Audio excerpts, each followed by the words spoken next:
우리 함께 찬양하겠습니다. 죄 많은 이 세상은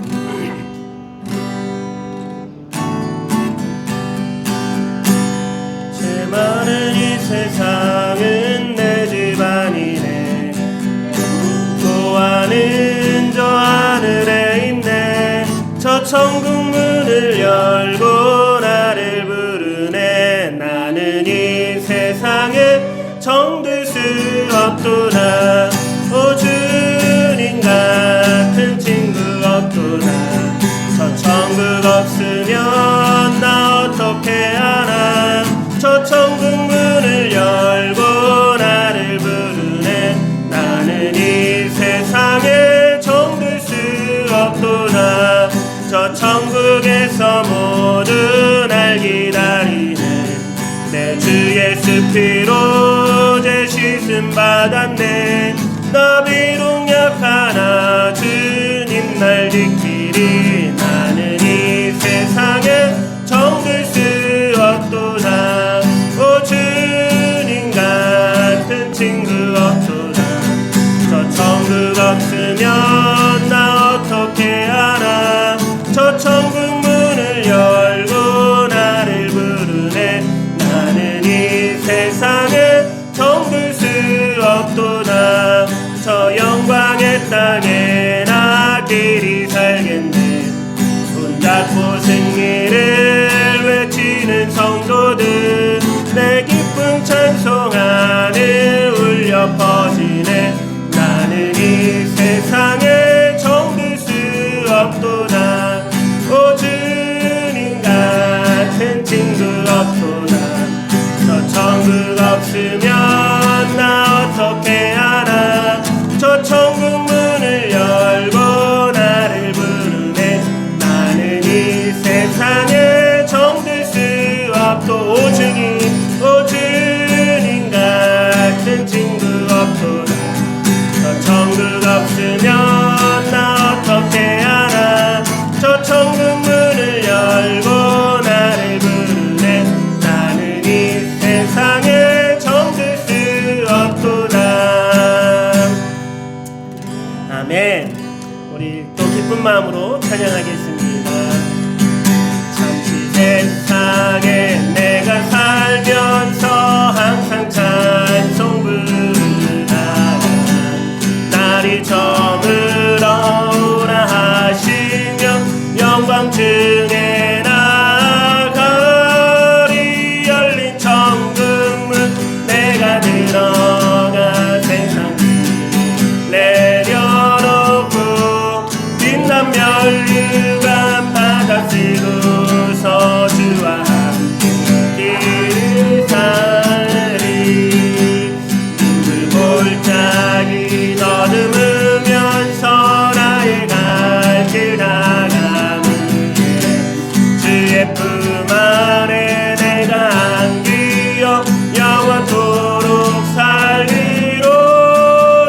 열린 천국문 내가 들어가 세상 내려놓고 빛난 면류관 받아 쓰고서 주와 함께 다스리리.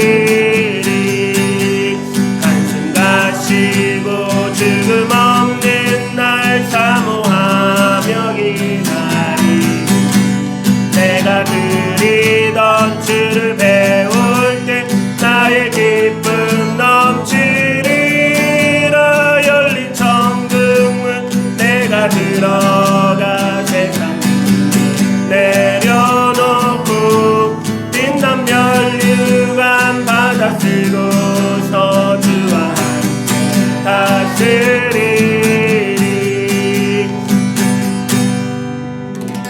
아멘. 마라나타 주 예수여 어서 오시옵소서. 땅의 모든 끝 모든 족속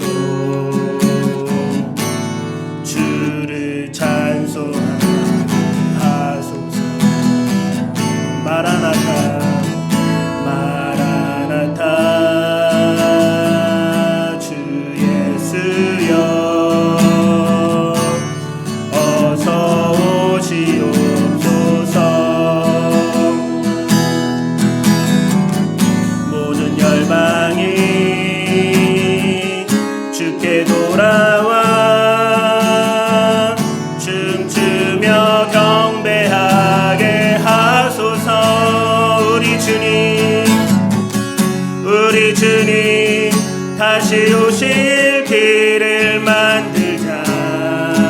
십자가를 들고 땅 끝까지 우린 가리라. 우리 주님 하늘 영광 온 땅 덮을 때 우린 땅 끝에서 주를 맞으리. 마라나타 마라나타. 아멘. 주 예수여 오시옵소서. 마라나타 마라나타. 아멘. 주 예수여 오시옵소서. 우리 주님 다시 오실, 우리 주님 다시 오실 길을 만들자. 십자가를 들고 땅 끝까지 우린 가리라.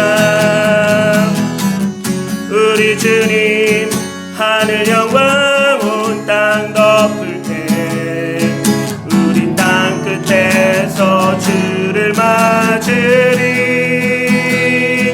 마라나타 마라나타. 아멘. 주 예수여 오시옵소서. 마라나타 마라나타. 아멘. 주 예수여 오시옵소서. 우리 한 번 더 찬양하겠습니다. 마라나타 마라나타. 주 예수여 주 예수여 어서 오시옵소서. 땅의 모든 끝 모든 족속 주를 찬송하소서.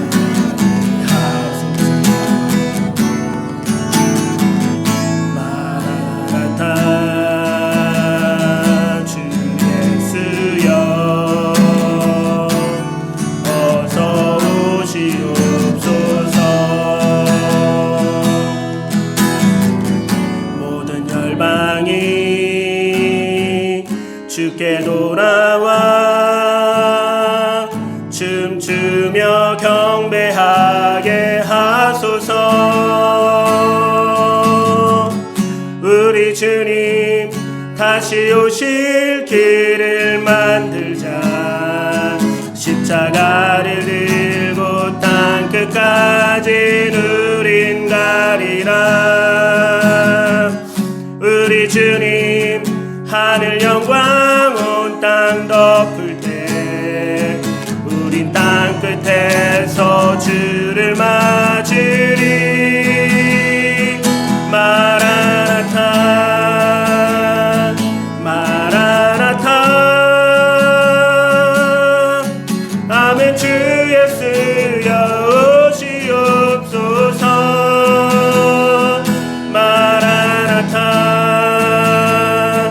마라나타. 아멘. 주 예수여 오시옵소서.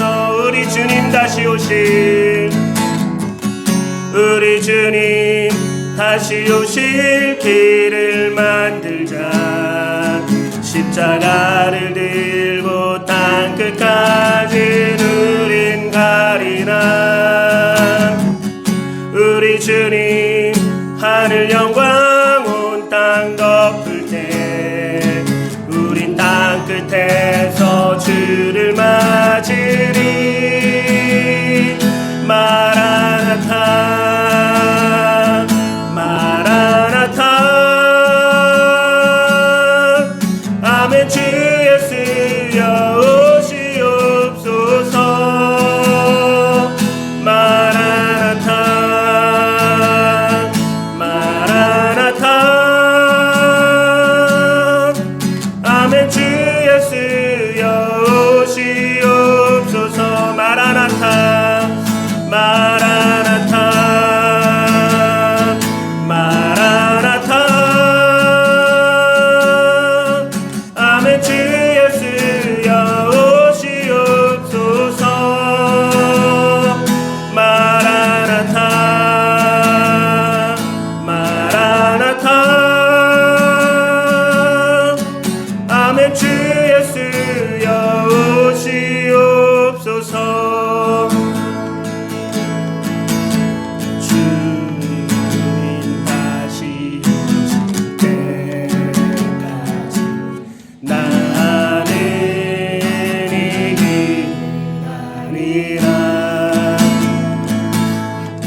가는 이 길 끝에서 나의 가는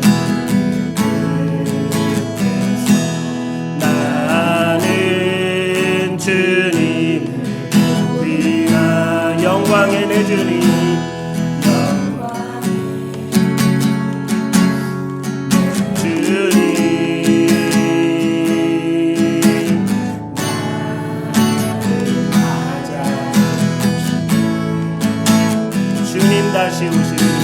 주님 다시 오실 때까지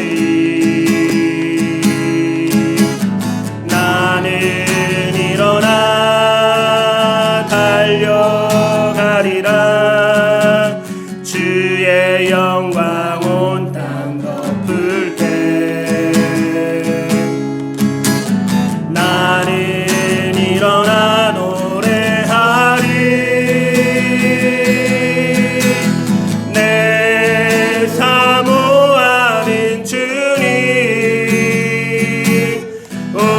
세상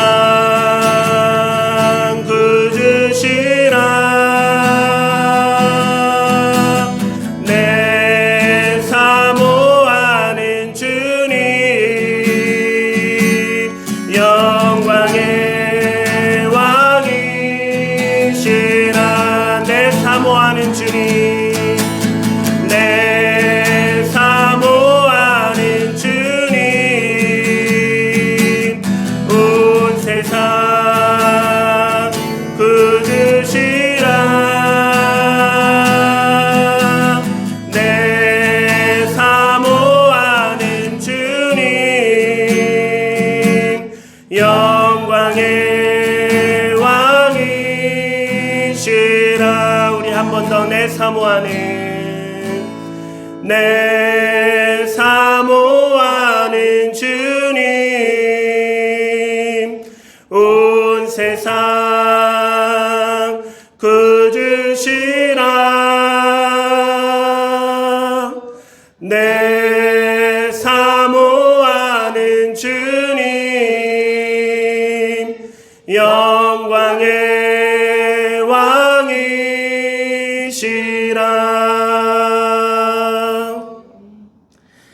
아멘. 우리의 이 찬양이 우리의 정말 진실된 고백이 정말 주님이 오시는 그날까지 또 우리가 주님 품 안에 안기는 그날까지 날마다 우리의 삶 속에 울려 퍼지길 주님의 이름으로 간절히 소망합니다. 이 시간 함께 통성으로 기도하면서 하나님 우리의 예배를 우리의 찬양을 우리의 고백을 받아 주옵소서. 우리 함께 기도드리겠습니다. 하나님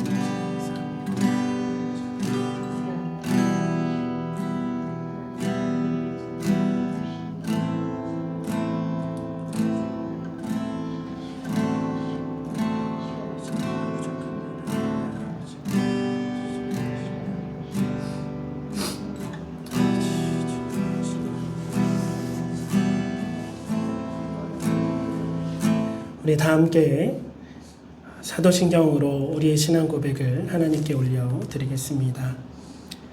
나는 전능하신 아버지 하나님 천지의 창조주를 믿습니다. 나는 그의 유일하신 아들 우리 주 예수 그리스도를 믿습니다. 그는 성령으로 잉태되어 동정녀 마리아에게서 나시고 본디오 빌라도에게 고난을 받아 십자가에 못 박혀 죽으시고 장사된 지 사흘 만에 죽은 자 가운데서 다시 살아나셨으며 하늘에 오르시어 전능하신 아버지 하나님 우편에 앉아 계시다가 거기로부터 살아있는 자와 죽은 자를 심판하러 오십니다. 나는 성령을 믿으며 거룩한 공교회와 성도의 교제와 죄를 용서받는 것과 몸의 부활과 영생을 믿습니다. 아멘. 우리 찬송가 435장 나의 영원하신 기업 함께 찬양드리겠습니다.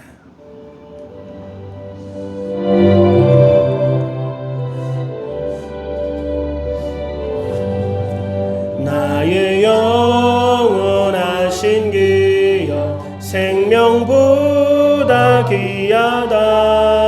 나의 갈 길 다가도록 나와 동행하라. 동행하소서.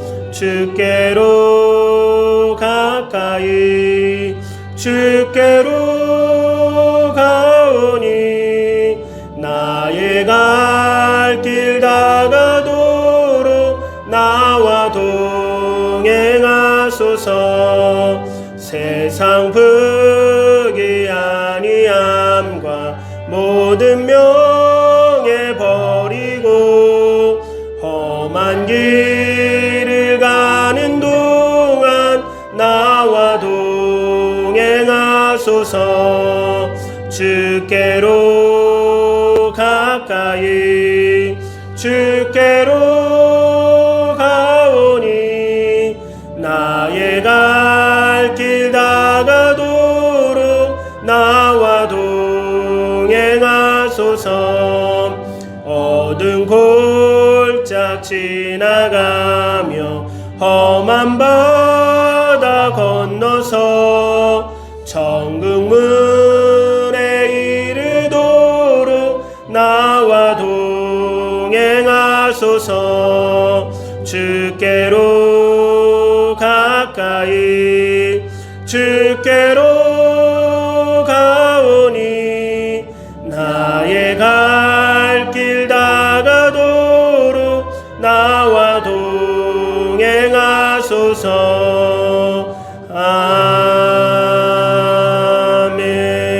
아멘. 다 함께 주님이 가르쳐 주신 주기도문으로 우리 기도 드리겠습니다. 하늘에 계신 우리 아버지, 아버지의 이름을 거룩하게 하시며 아버지의 나라가 오게 하시며 아버지의 뜻이 하늘에서와 같이 땅에서도 이루어지게 하소서. 오늘 우리에게 일용할 양식을 주시고 우리가 우리에게 잘못한 사람을 용서하여 준 것 같이 우리 죄를 용서하여 주시고 우리를 시험에 빠지지 않게 하시고 악에서 구하소서. 나라와 권능과 영광이 영원히 아버지의 것입니다. 아멘. 봉헌 찬송 314장 함께 찬양하면서 이 예배가 우리의 예물이 하나님 앞에 상달되어지기를 간절히 소망합니다.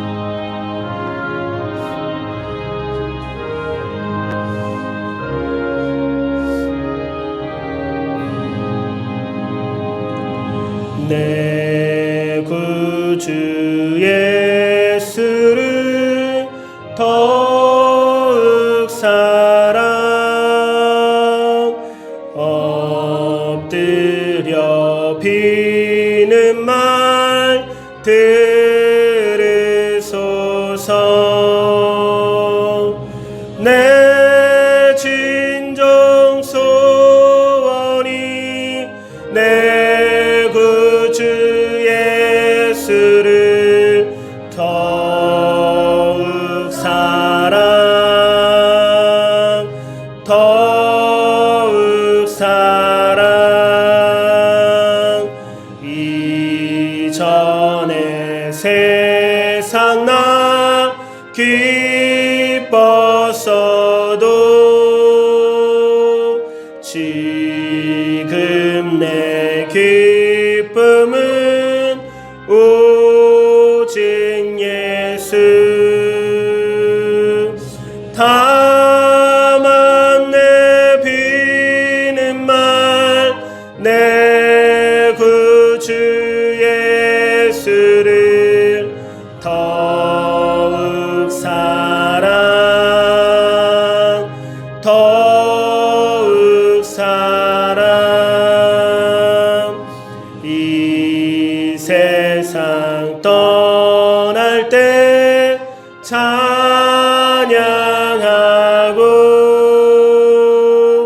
숨질 때 하는 말 이것일세. 다만 내 비는 말 내 구주 예수를 더욱 사랑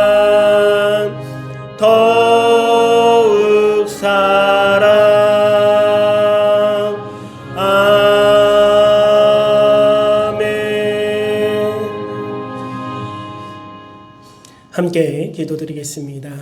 하나님 감사합니다. 하나님의 무한한 사랑으로 우리를 주의 자녀로 택해 주시고 부르시고 이 시간 이 예배 가운데 인도하여 주심에 감사드립니다.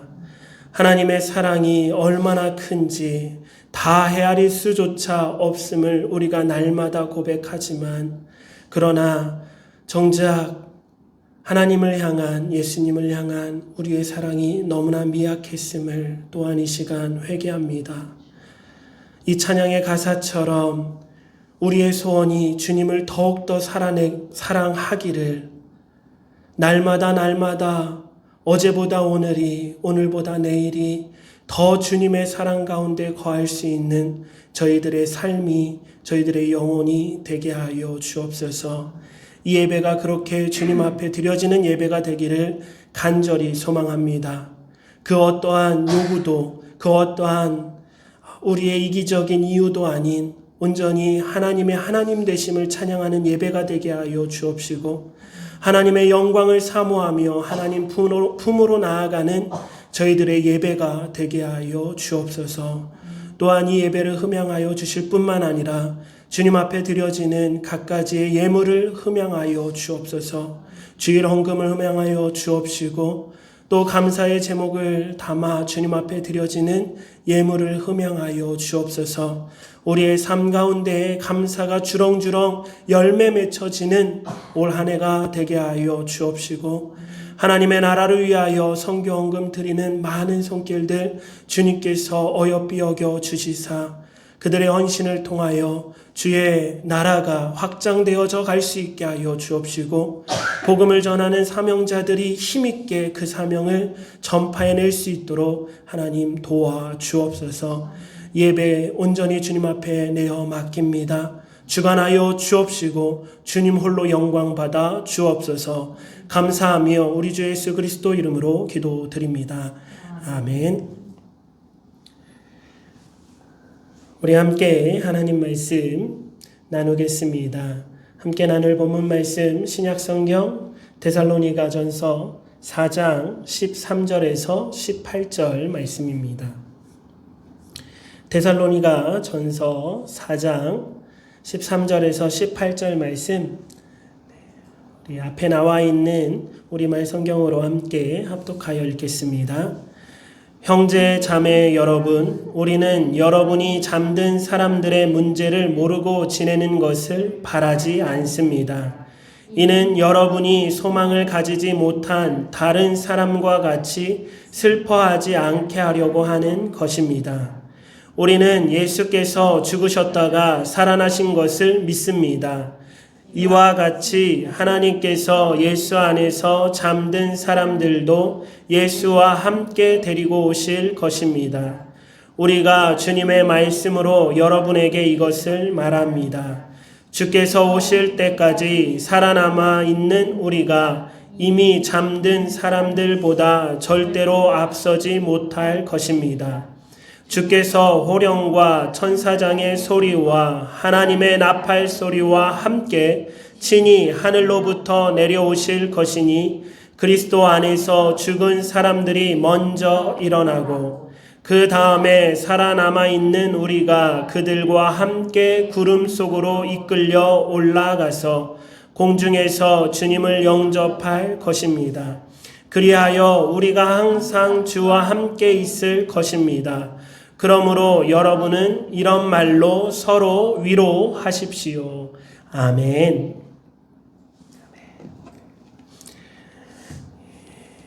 오늘은 사도신경 예수님의 재림에 관하여 고백하고 있는 이 고백들을 함께 나누려고 합니다.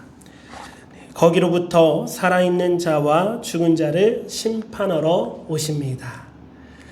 우리 개역개정 이 새로 새 번역하기 전에는 저희로서 산자와 죽은 자를 그래서 오해도 있었던 그런 옛날 말 중에 하나였던 것 같아요. 저희로서가 무슨 뜻이냐 해서 정말로 다양한 해석들을 한국교회에서만 그렇게 헷갈리게 번역이 되고 그것들이 우리가 흔히 쓰는 용어로 바뀌지 않고 계속 쓰다 보니까 그런 오해들이 있었던 용어인데 새로 번역된 것은 오해할 것도 없습니다. 거기가 어디죠?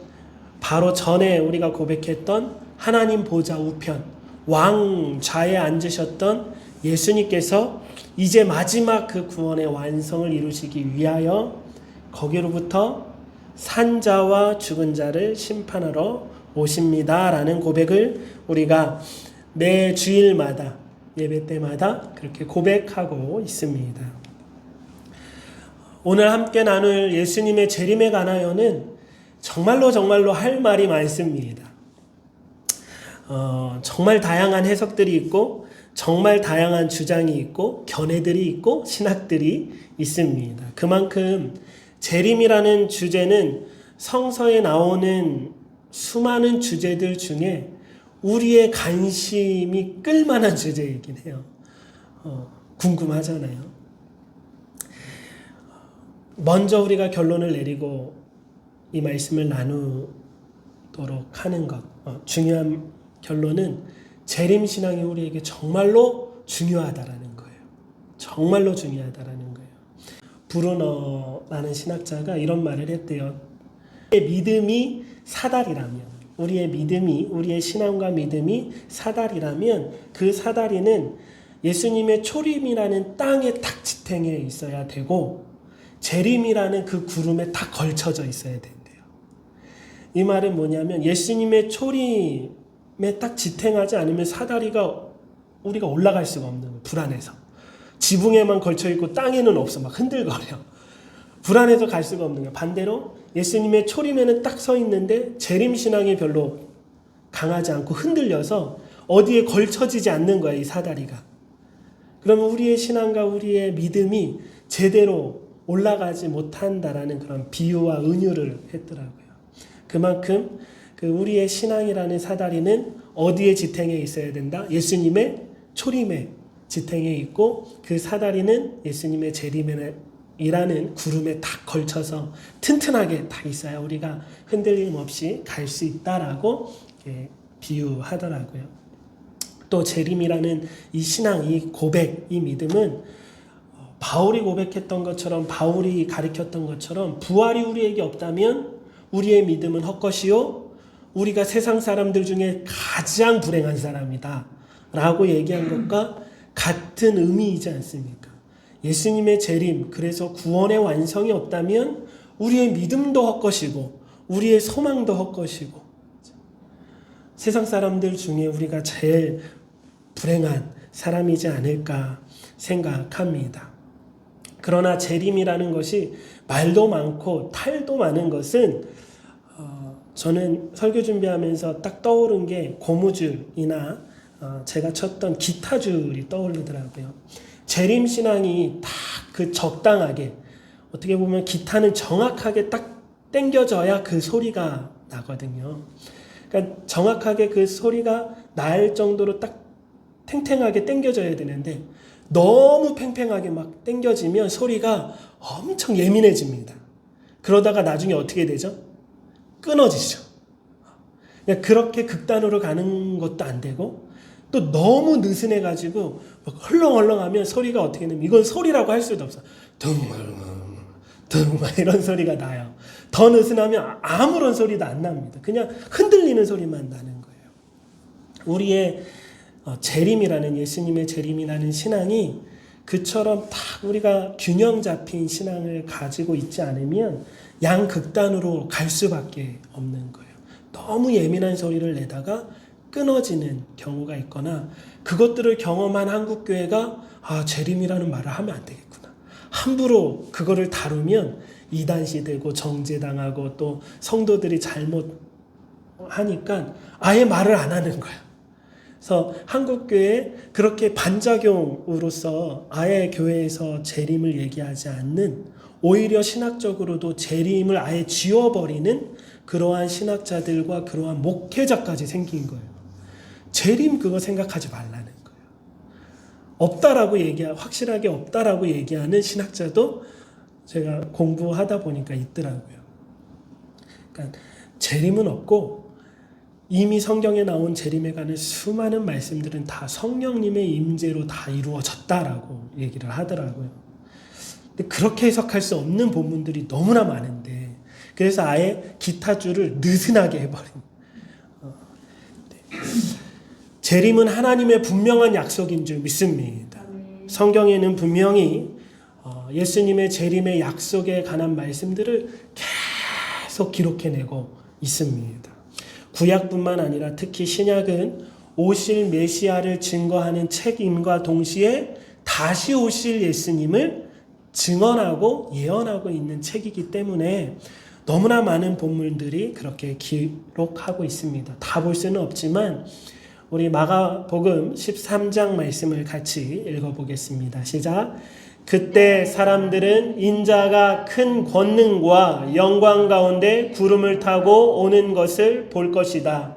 그때 인자가 천사들을 보내 택함 받은 사람들을 땅끝에서 하늘끝까지 사방에서 모을 것이다. 아멘. 예수님이 마지막 오시는 그때에 큰 권능과 영광 가운데 구름 타고 오는 것을 너희가 보게 될 것이다 라고 얘기합니다. 구름 타고 온다라고 해서 군두운 타고 다니는 손오공을 얘기하는 게 아니에요. 성서에서 구름은 언제나 하나님의 충만한 임재를 상징하고 있습니다. 예수님이 재림하실 때 그 임재 가운데 그 누구도 부인할 수 없는 모든 이들이 다 볼 수 있는 그러한 임재 가운데 올 것이다 라고 얘기하며 그때 인자가 천사들을 보내서 사방에서 택함 받은 모든 백성을 다 모을 것이다 라고 말씀하고 있습니다. 재림이 분명하다라는 것 우리가 무엇으로 설교를 하겠습니까? 우리가 그것을 믿음으로 고백했으면 좋겠습니다. 믿음이 있는 자에게는 당연한 고백이에요. 제가 사도신경을 계속 준비하면서 믿는 우리에게는 너무나 당연한 건데 이것들을 또 아직도 받아들이지 못하는 이들에게는 또 문제구나. 그래서 우리가 믿음도 내 노력으로 믿어진다? 이것도 아닌 것 같아요. 믿음도 하나님이 주신 선물임이 맞습니다. 우리가 이렇게 믿음으로 고백해지고 고백한 것이 내 마음속으로 진실되게 아멘으로 받아진다라는 것 자체가 은혜인 것 같아요. 그러니까 내가 한 게 아니에요. 이 고백도 우리가 한 게 아닙니다. 재림에 관해서 정말로 많은 문제들을 이야기하는 건 재림이 있다 없다는 별로 그렇게 논란이 없어요. 재림이 없다라고 말하는 신학자나 목회자는 정말 극히 일부분이고 재림이 있다고 믿지만 그것이 논란이 되기 때문에 교회에서 잘 얘기하지 않을 뿐이죠. 근데 자꾸 논란이 되는 건 재림의 때인 것 같아요. 재림의 때. 언제 재림하실 거냐라는 문제가 계속 반복되어지는 문제인 것 같습니다. 그러나 우리가 확실하게 짚고 넘어가는 것, 그죠? 아무도 모른다. 마가복음 13장 예수님의 말씀 32절 33절 같이 읽겠습니다. 시작. 그러나 그 날과 그때는 아무도 모른다. 하늘의 천사들도 모르고 아들도 모르고 오직 아버지만 아신다.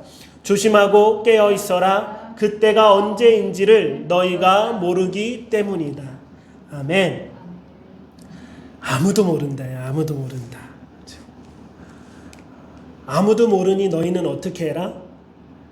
매일 365일 우리는 깨어 있어야 된다라는 것이 예수님이 우리에게 그리고 성경이 우리에게 계속 강조하고 있는 거예요. 그러니까 그 재림의 때를 너희가 맞추려고 노력하는 그 에너지 말고 그 에너지를 가지고 그 열정을 가지고 뭐 해라? 깨어 있어라. 믿음 안에서 깨어 있어라. 깨어 있다라는 것은 막 눈을 부르뜨고 막 어떤 형상을 막 집중하고 이런 게 아니에요. 그런 분들이 너무 많아요. 인터넷 막 뒤지고 영상 막 보면서 세계 정세 막 보면서 막 부릅뜨고 막 그걸 집중하고 있는데 깨어 있다라는 것은 우리가 어둠에 잠들어 있다라는 것은 믿음 밖에 있는 거고 깨어 있는 거는 믿음 안에 있는 거예요. 하나님 안에 들어와 있는, 예수님 안에 들어와 있는 거예요. 예수님 안에 들어와 있으면서 자꾸 밖에를 볼 생각 하는 게 아니라 우리가 예수님 안에서, 그 믿음 안에서, 그 하나님의 사랑과 은혜 안에서 날마다 우리가 살아가는 것, 그게 깨어있는 것인 줄 믿습니다. 이렇게 얘기해도 많은 사람들이 반론으로 들고 오는 얘기가, 성경에는 분명히 마지막 때에 징조들이 있다고 했습니다. 우리가 그날은 모르지만 그 징조를 예의주시해야 되는 건 맞지 않아요? 그래서 예수님이 언제 오실는지 우리가 더 긴장하고 더 기다려야 되는 거 아닙니까? 라고 반론합니다. 지금도 그렇게 설교하고 그렇게 자꾸 어떤 맞춰가지고 글을 쓰고 설교를 하고 그걸 영상으로 제작해서 막 활발하게 하고 있어요. 근데 그런 징조들이 성경에 많이 기록되어 있는 것은 수수께끼를 내신 것이 아니라고 생각합니다. 수수께끼처럼 그것을 풀어내어 맞추라고 주신 말씀이 아니라 예수님의 재림의 확실성을 우리에게 말씀해 주시면서 오늘 이 말씀, 너희는 조심하고 깨어있고 그 믿음 안에서 청지기의 역할을 감당하고, 또 하나 사도들에게 계속 말씀하고 있는 건 그 긴박성을 얘기하면서 어떤 사명을 주셨죠? 땅끝까지 이르러 내 증인이 되라는 그러한 말씀을 우리에게 주신 거예요. 그래서 하나님 나라의 확실한 승리와 역동적인 믿음과 생활과 우리에게 주어진 복음의 사명을 감당할 것을 말씀하신 거지, 그것을 어떤 수수께끼로 주시지 않았다라고 저는 생각합니다. 그래서 우리는 날마다 믿음 안에서, 예수님 안에서 깨어있는 것과, 두 번째 우리에게 맡겨주신 사명, 우리에게 맡겨주신 그 복음의 사명, 그 복음 때문에 누군가에게 친절을 베풀고 복음 때문에 누군가를 계속 품어주고 사랑해내는 저희들의 삶이잖아요. 그러니까 그러한 우리의 믿음을 위해서 예수님께서 그런 말씀들, 성경에서 그런 말씀들을 많이 하고 있는 것 같습니다. 재림의 때에 관한 우리의 또 다른 문제가 뭐냐면, 재림이 너무 지연되고 있다는 거예요. 분명 초대교회 성도들은 예수님이 부활 승천하시고 내가 너희에게 다시 오겠다라고 말씀하셨기 때문에 살아생전 예수님이 오실 거라고 확신했습니다. 그런데 예수님이 자꾸 안 오셔. 기다리는데 예수님이 자꾸 안 오시고, 데살로니가에서는 어떤 성도들의 어떤 의문이 생기기 시작했냐면, 연로하신 성도님들이, 연로하신 장로님들이 자꾸 돌아가셔. 이러면 안 되는데, 예수님이 오시기로 했는데 믿음의 사람들이, 우리 연로하신 장로님들이 자꾸 하나 둘 돌아가셔요. 그러니까 어떤 의문이 생기고 질문이 생기고 갸우뚱거릴 때에 오늘 본문 말씀을 바울이 편지로 쓰고 있는 것입니다. 너희가 그렇게 소망 없는 사람들처럼 굴지 말아라. 예수 그리스도 안에서 죽은 사람들도 예수님이 재림하실 때에 함께, 우리와 함께 하늘나라에 갈 것이다 라고 위로의 말씀을 전해주고 있습니다. 그러니까 본문 말씀에서는 죽은 자나 산 자나 예수님의 재림을 함께 경험할 것이다 라는 것은 어떤 위로의 말씀이었어요. 심판보다는 위로, 그렇죠? 위로의 말씀이었어요. 그러니까 우리 예수님을 믿다가 죽는 것 불행한 거 아니야. 예수님이 오실 때 그 죽은 자들이 먼저 일어날 것이고, 그 죽은 자들이 예수님과 함께 우리를 맞으러 올 거야 라고 우리에게 위로하고 있다라는 거예요. 그리고 베드로는 그 문제에 관해서 초대교회 성도들에게 이렇게 가르치고 있습니다. 우리 베드로후서 3장 8절에서 10절 말씀 같이 읽겠습니다. 시작. 사랑하는 자들아, 주께는 하루가 천년 같고 천년이 하루 같다는 이 한 가지를 잊지 말라. 주의 약속은 어떤 이들이 더디다고 생각하는 것 같이 더딘 것이 아니라 오직 주께서는 너희를 대하여 오래 참으사 아무도 멸망하지 아니하고 다 회개하기에 이르기를 원하시느니라. 그러나 주의 날이 도둑같이 오리니 그날에는 하늘이 큰 소리로 떠나가고 물질이 뜨거운 불에 풀어지고 땅과 그 중에 있는 모든 일이 드러나리로다. 아멘. 아멘. 예수님이 왜 늦게 오신다고요? 더디 오시는 것이 아니라 오래 참고 계시는 거다. 오래 참고, 그래서 택한 모든 백성들이 멸망당하지 않고 다 회개하여 구원받기에 예수님이 오래 참고, 하나님이 오래 참고 계시는 거래요. 하나님이 택할 백성들이 마지막 한 명까지 이 세상에서 태어나서 그 마지막 한 명이 예수님을 영접하고 진심으로 그 믿음 안에 거하는 그 순간 모든 것이 완성되고 때가 됐다 하고 분명히 하나님과 예수님은 이 땅에 재림하실 줄 믿습니다.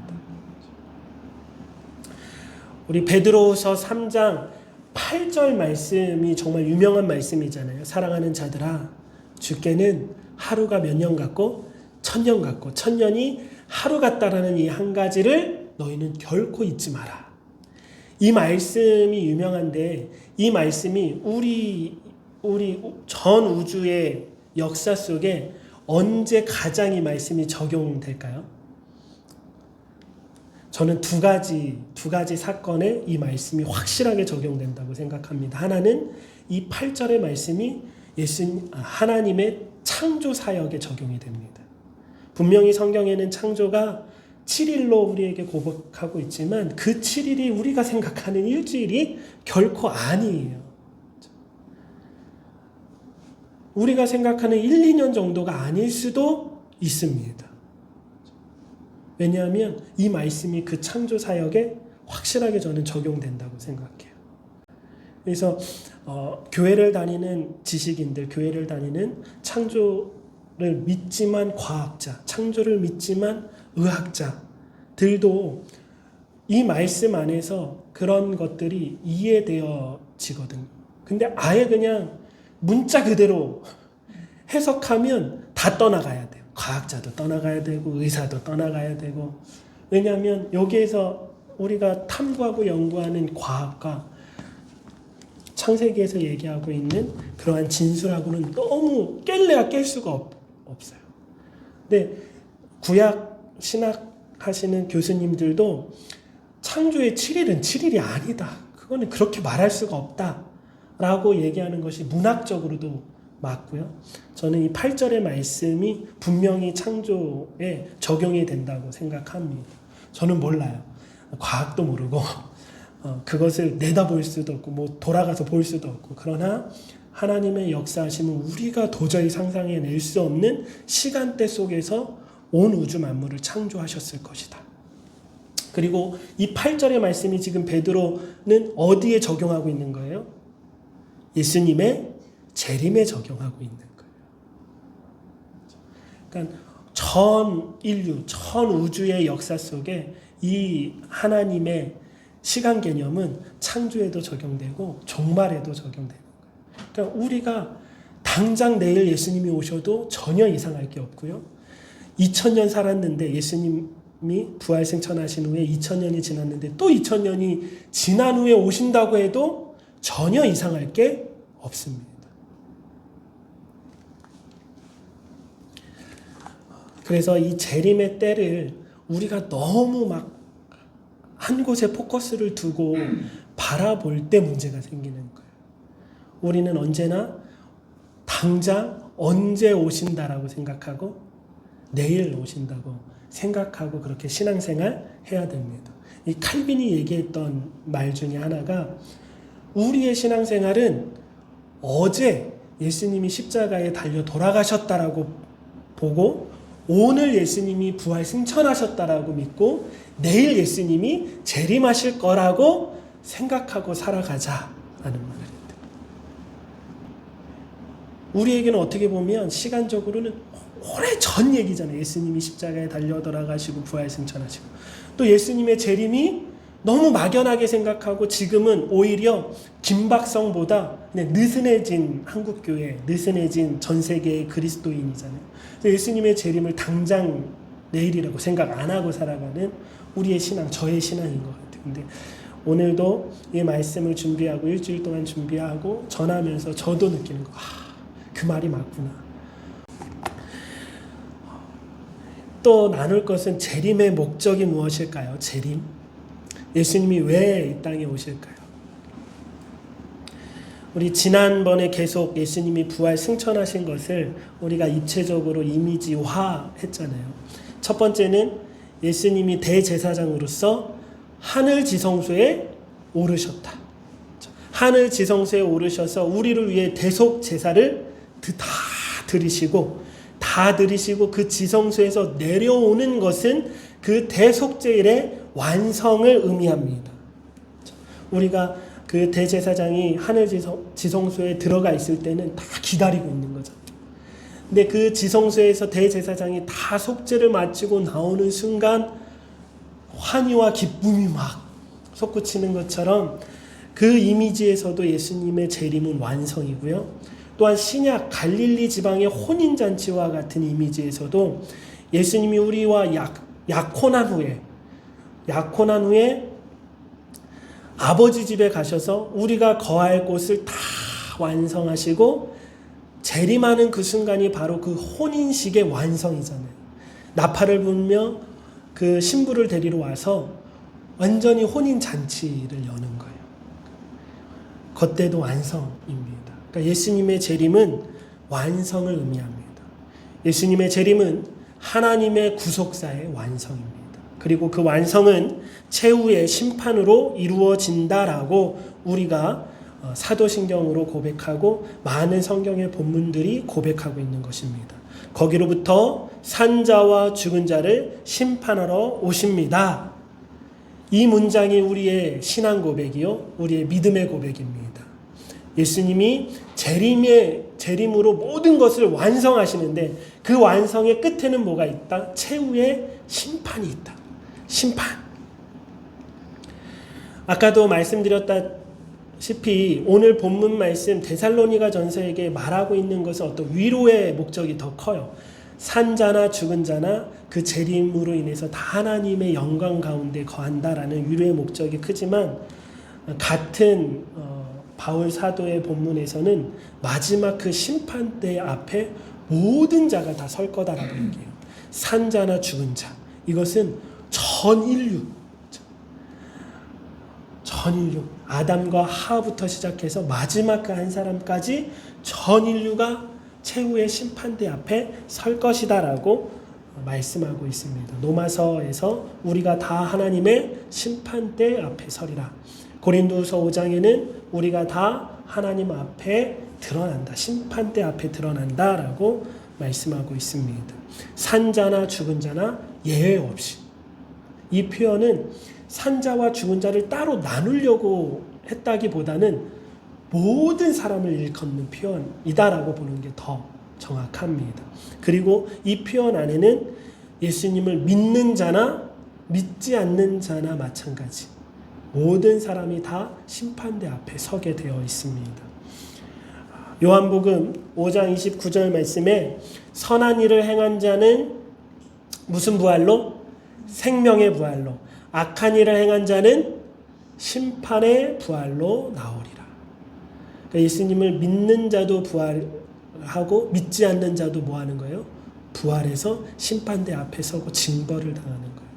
근데 성경의 본문 말씀 중에 예수 그리스도 안에 있는 자에게는 심판이 없다라고 하는 본문도 있어요. 그러나 거기에서 말하는 심판은 심판대를 얘기하는 게 아니라 심판으로 인한 징벌을 얘기하는 겁니다. 그리고 악한 일을 행한 자는 심판의 부활로 나오리라는 이 심판도 그 심판으로 인한 징벌의 의미로 얘기하고 있는 거예요. 그러니까 선한 일을 행한 자나 악한 일을 행한 자나 모두가 다 하나님의 심판대 앞에 서게 되지만 우리에게는 누가 계십니까? 우리의 변호사 되시는 예수님이 계시고 그 변호사 되셨던 예수님이 어디에 앉아 계시는 거예요? 그 재판석에 앉아 계시는 거예요. 상상해 보셨어요? 그런 재판이 어디 있습니까? 세상에는 없는 재판이잖아요. 막 한 달, 두 달 동안 나와 계속 얘기하면서 저희 이런 일이 있었고요. 저런 일이 있었고, 아, 그런 일이 있었습니까? 아, 이거는 문제될 거 없습니다. 괜찮습니다. 막 이렇게 나와 함께 상담해줬던 변호사가 마지막 날 그 재판석에 딱 갔더니 변호사가 내 옆에 안 있고 어디에 있어요? 저기 판사석에 앉아 있는 거예요. 판사석에 딱 서 있는 거예요. 이 땅에서는 있을 수 없는 그림이잖아요. 근데 예수님이 마지막 심판자로 우리에게 오시는데 우리의 누구셨어요? 변호사셨어요. 우리가 심판대 앞에 나아간다라는 건 두려움으로 나가는 것이 아닌 줄 믿습니다. 우리 성경의 기록들은 정말로 다양합니다. 다 나눌 수는 없지만 어떤 심판들의 기록들이 있냐면 양과 염소의 심판 어떤 본문들이 있고요. 심판대를 얘기하는 본문들이 있고 신보자를 얘기하는 또 요한계시록의 심판이 있어요. 그리고 신약 성경에는 많은 본문이 예수님이 심판하신다라고 얘기하기도 하고요. 또 많은 본문은 누가 심판하신다고? 하나님이 심판하신다라고 얘기합니다. 이러한 모든 성경의 기록들은 우리가 입체적으로 보아야 합니다. 예수님을 입체적으로 우리에게 보여주기 위하여 4명의 사도들에 의하여 복음서를 기록한 거라고 생각하시면 돼요. 복음서가 4개 있기 때문에 예수님의 삶이 4번 있었던 건 아니잖아요. 예수님을 어떻게 보여주기 위하여? 입체적으로 우리에게 보여주기 위하여 그렇게 설명하고 있듯이 성경에는 많은 본문들이 하나의 사실, 하나의 진리를 가지고 여러 가지로 이렇게 보여줍니다. 우리가 계속 나누고 있다시피 예수님의 승천에 관해서도 대제사장의 모습으로도 보여줄 수 있고 어린 양으로서 그렇게 희생당하신 것으로도 볼 수 있고 또 결혼식으로도 볼 수 있고 이렇게 입체적으로 볼 수 있는 것처럼 성경에 나와 있는 이런 다양한 심판들은 사실 최후의 심판 하나를 입체적으로 우리에게 보여주는 거예요. 그런데 이거를 자꾸 어떻게 해석하냐면 다 따로따로 막 디테일하게 하나하나의 의미를 부여하고 하나하나의 시간대를 정해놓습니다. 그래서 예수님의 재림의 심판을 우리가 받고 하늘나라에 올라가서 하나님의 심판을 또 받는데요. 신보자 심판이 다르고 양과 염소를 가르고 막 너무 복잡하게 이것들을 깨어 맞추면서 자기가 얘기한 것이 맞다. 뭐가 되는 거예요? 이단이 되는 거예요. 그러면서 이단이 되는 거예요. 자꾸 하나하나 너무 디테일하게 그것을 의미를 부여하고 또 죽은 자들의 영혼이 마지막 때 심판을 기다린다라고 생각합니다. 우리의 시간 개념으로 인해서 먼저 죽은 사람이 지금 영혼이 잠자고 있다라고 설명을 해서 마지막 심판 때에 그 영혼도 같이 일어나 심판 때에 임한다라고 얘기해요. 그것들을 설명하다 보니까 천국과 지옥이 있는데 중간 개념을 자꾸 얘기하는 거예요. 그 영혼이 잠들어 있는 중간 개념. 이 모든 것들은 어떻게 보면 우리의 시간대에서 자꾸 해석하려고 하다 보니까 그런 해석들이 나오는 거고 성경에 맞지 않는 본문들을 자꾸 끼워 맞추려고 합니다. 마지막 재림 이후에 심판이 있으니 모든 것이 끝나고 하나님의 나라가 최종적으로 완성이 됩니다. 이 말은 확실한 약속이에요. 그러나 그것을 우리의 시간 개념으로 자꾸 끼워 맞추다가 이상하게 막 변질되는 거예요. 저는 이렇게 이해합니다. 준비한 이미지만 우리가 함께 나누었으면 좋겠어요. 하나님께서 창조하신 이 우주라는 피조세계는 시간이 있습니다. 우리는 시간을 벗어날 수가 없어요. 이 우주세계는 창조 이후에 계속 어디를 향해 가고 있죠? 종말을 향해 가고 있는 거예요. 창조 이후에 종말을 향해 계속 가고 한 번도 쉰 적이 없어요. 한 번도 쉰 적이 없이 우리는 그 시간 속에 살아가고 예수님이 초림하신 것은 그 시간 속에 우리가 오셨다라는 너무나 놀라운 역사인 거거든요. 근데 하나님이 창조하신 이 우주라는 창조 피조물 세계에는 시간과 뗄래야 뗄 수 없는 하나의 또 개념이 있습니다. 그것은 바로 공간입니다. 시간과 공간은 절대로 뗄래야 뗄 수 없는 관계입니다. 예를 들어 볼게요. 우리가 순간이동이라고 얘기합니다. 그러니까 시간이동이거나 순간이동이라고 얘기해요. 순간이동은 공간이동과 똑같은 말입니다. 우리가 서울에서 부산을 가려면 지금 얼마나 걸리죠? 차로 6시간 정도 걸리나요? 6시간 정도 걸려요. 막 빨리 달려요. 그러니까 그 시간, 6시간이라는 시간 속에 공간을 이동하는 거예요. 뭐 비행기로는 뭐 1시간이면 가겠죠. 그러나 그 시간과 공간은 늘 언제나 맞물려 있다는 거예요. 그것이 깨어지는 순간, 순간이동이라고 얘기하는 거고 공간이동이라고 얘기하는 거예요. 내가 한순간에 서울에서 뿅! 부산에 있어. 그 말은 다른 말로 무슨 이동? 공간이동이라고 얘기하죠. 그러니까 순간이동은 무슨 이동이다? 공간이동이다. 이해되셨죠? 그러니까 하나님이 창조하신 이 우주 공간 안에는 공간과 시간은 뗄래야 뗄 수 없다라는 거예요. 그러면 우주에서 태어나서 우주에서 살아가다가 죽은 우리가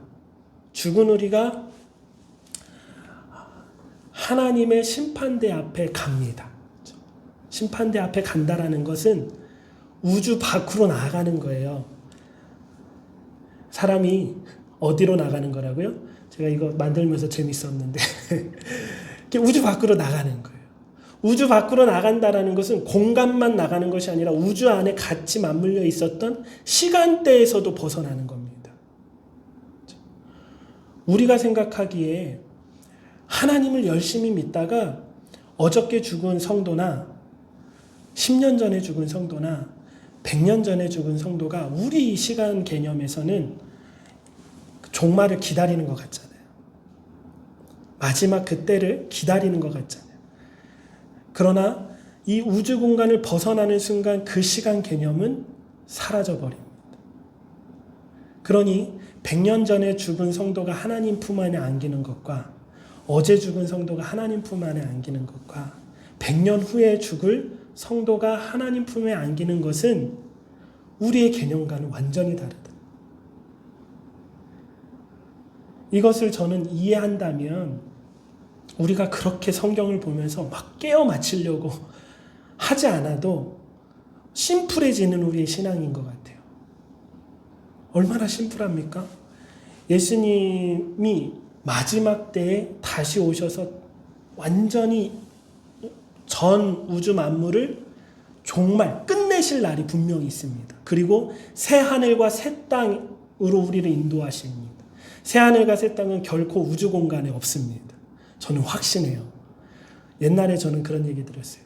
우주선에 가서 만원경으로 딱 찍었는데 뭐가 찍혔냐면 천국이 찍혔다라는 그런 게 있었어요. 왜냐하면 창세기 1장 태초에 하나님이 천지를 창조하시다 해서 그 천지는 어디예요? 우주예요. 지구를 얘기하는 게 아니라 우주를 창조하신 건데 마지막에 요한계시록에 가서 하나님이 창조하실 것은 새 하늘과 새 땅이에요. 우주 안에 천국이 있다라고 저는 절대 생각하지 않아요.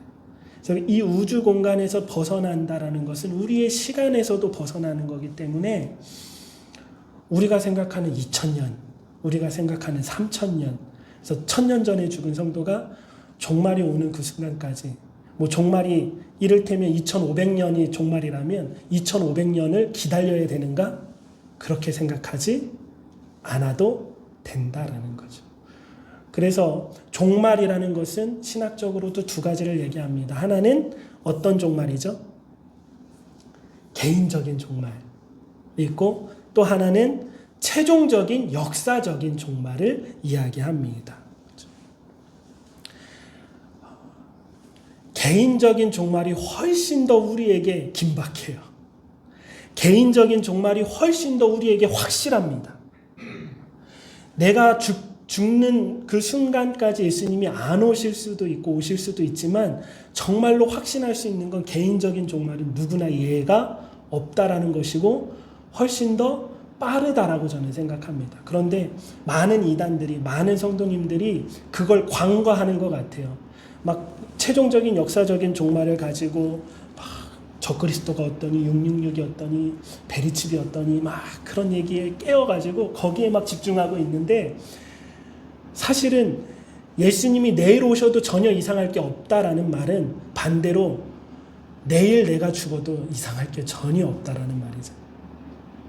개인적인 종말을 우리가 생각한다면 우리가 그렇게 거기에 목매달고 막 하나하나 깨어서 그것들을 해석할 필요가 없다라고 저는 생각합니다.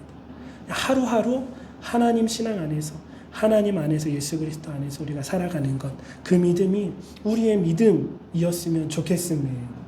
그래서 이 재림 신앙이 우리에게 확실하지만 그것이 복잡한 것이 아니라 그것이 심플해져서, 하나님은 만왕의 왕이시고 예수님은 만주의 주로 이 땅에 오실 것이고, 오시기 전에 내가 먼저 죽어서 하나님 품 안에 안길 수도 있다라는 거죠.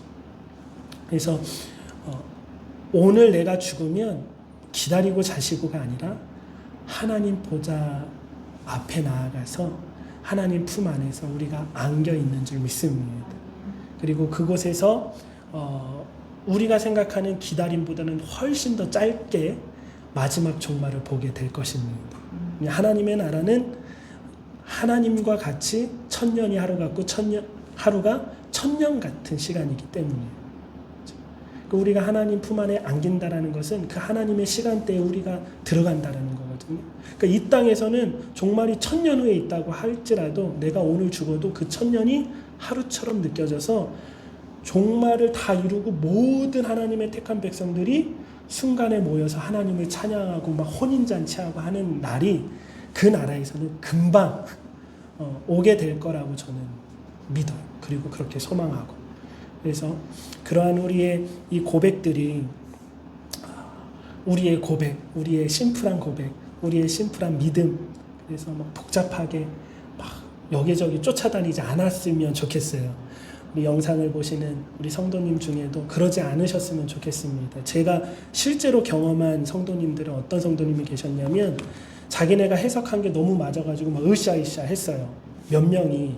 다 교회는 다른데 본인들이 생각했던 그 영상을 보면서 모였던 분들이 막 열정을 가졌어요. 근데 이분들이 교제를 나누다가 삐걱거리기 시작해요. 왜 삐걱거리냐면 이분들은 자꾸 마지막 때의 징조들을 시간대별로 다 이렇게 하거든요. 뭐 예수님의 재림이 먼저고, 환란이 언제고, 환란 중에 뭐 재림이냐, 뭐 막 깨어 맞히다가 처음에는 맞는 것 같아서 막 교제하다가 나누다 보니까 생각이 또 달라. 한 10가지는 맞았는데 한 가지가 다르잖아요. 찢어지더라고요. 네가 잘났니, 내가 잘났니, 뭐 네가 맞니, 내가 맞니, 그러면서 결국에는 교회 안에서 찢어지면 서로 사단이래. 그런 것들을 실제로 제가 옆에서 본 적이 있어서 그렇게 빠지지 않았으면 좋겠습니다. 하나님 안에서, 그 믿음 안에서 그 재림을 기다리는 저희 모두가 되었으면 좋겠고, 예수님의 재림이 확실한 우리의 신앙 고백이어서 그 재림의 신앙이 우리에게 유익이 되셨으면 좋겠습니다. 우리 제네바 요리문답, 또 하이델베르크 요리문답을 읽으면서 오늘 말씀을 마무리하도록 하겠습니다. 제가 교사, 우리 성도님들이 학생을 읽어주시기 바랍니다. 그리스도께서 세상을 심판하시는 날이 있으리라는 것이 우리의 양심의 기쁨이 됩니까? 실로 유일한 기쁨입니다. 우리는 그가 오직 우리를 구원하시기 위하여 다시 오실 것을 분명하게 알고 있기 때문입니다. 그러면 우리는 이 심판을 인하여 낙심하고 두려워 떨지 말아야 합니까? 그렇습니다. 우리는 우리의 변호사도 되시고 우리를 자기의 믿음과 보호 아래 두시는 심판주의 심판대에만 설 것이기 때문입니다. 하이델베르크 52번 문제입니다. 그리스도께서 산 자와 죽은 자를 심판하러 오십니다는 것이 당신에게 무슨 위로가 됩니까? 나는 나의 모든 슬픔과 핍박 가운데서도 머리를 치켜들고 이미 나를 위하여 하나님의 심판대 앞에 서시었고 나에게서 모든 저주를 제거시키셨습니다. 지켜주셨으며 하늘로부터 심판주로 다시 오실 분을 바라보게 됩니다.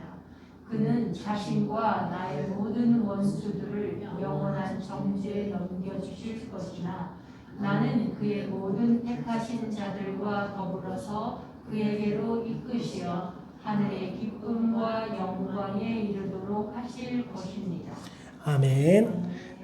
함께 기도드리겠습니다. 하나님 감사합니다.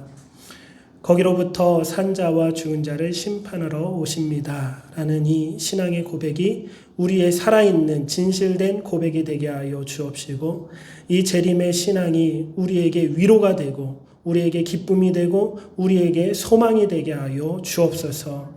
하나님 너무나 많은 이론들이 너무나 많은 신학들이 오히려 성도들의 신앙을 혼란스럽게 하기도 합니다.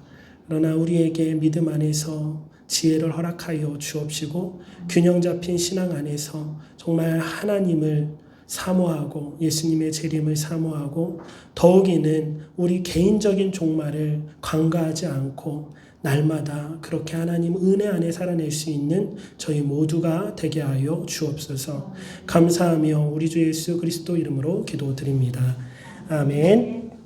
우리 찬송가 176장 주님 어느 때에 다시 오실는지 우리 함께 찬양드리겠습니다.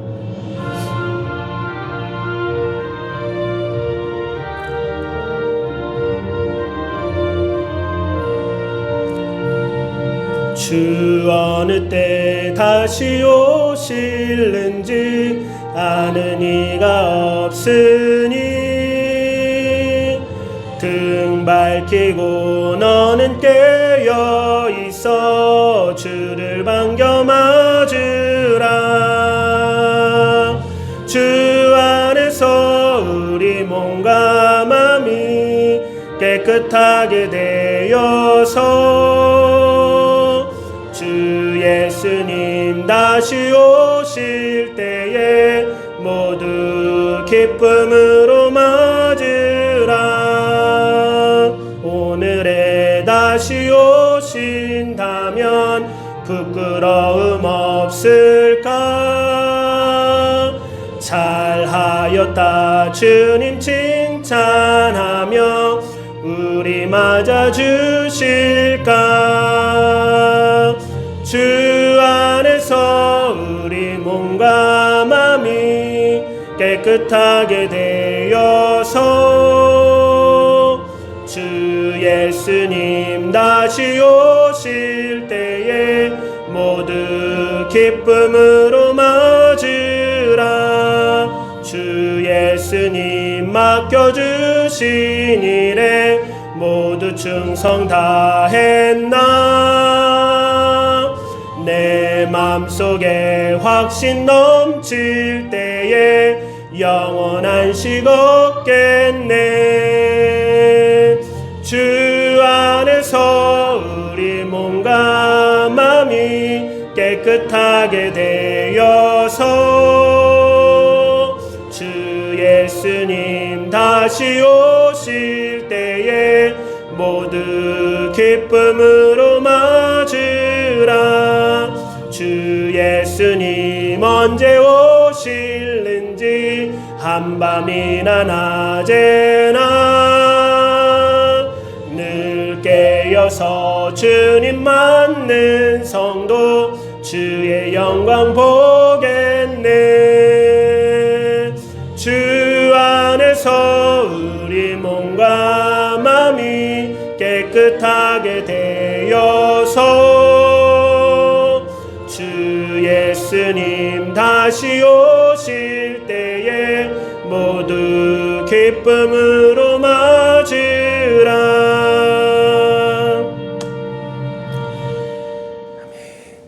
축도로 모든 주일 예배를 마치겠습니다. 이제는 우리 주 예수 그리스도의 십자가의 은혜와 하나님 아버지의 그 크신 사랑과 성령 하나님의 역사하심과 인도하심이 예수님이 이 땅에 오시는 그날까지 우리 한 사람 한 사람이 하나님 아버지 품 안에 안기는 그날까지 영원히 함께하여 주옵시길 우리 주 예수 그리스도 이름으로 축원하옵나이다.